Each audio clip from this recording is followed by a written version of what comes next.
সপ্তাহ গড়ালো ভারত পাকিস্তান যুদ্ধ পরিস্থিতির। এর মধ্যে বৈশ্বিক সমীকরণ শুরু হয়েছে দেশ দুটিকে কেন্দ্র করে। দুই দেশের শীর্ষ সামরিক পর্যায় থেকেও আসছে পাল্টাপাল্টি হুমকির ঘটনা। এই অবস্থায় বাড়তি নিরাপত্তা জোরদার করেছে ভারত ও পাকিস্তান।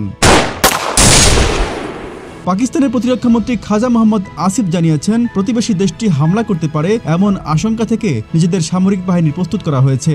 যে কোনো পরিস্থিতি মোকাবেলায় পাকিস্তান সর্বদা প্রস্তুত থাকে বলেও বিদেশি একটি গণমাধ্যমকে জানান মোহাম্মদ আসিফ। এ সময় প্রয়োজন হলে পারমাণবিক অস্ত্র ব্যবহারেরও ঘোষণা দেন তিনি।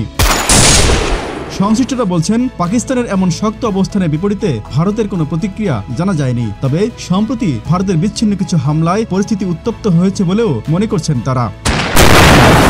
এদিকে পারমাণবিক শক্তিধর দেশ দুটির মধ্যে যুদ্ধ পরিস্থিতির কারণে শঙ্কা বাড়ছে প্রতিবেশী দেশগুলোর মধ্যেও। সামনের দিনগুলোয় পরিস্থিতি কোন দিকে যায় সেদিকে নজর রাখছে বাংলাদেশ সহ অন্যান্য প্রতিবেশী দেশ।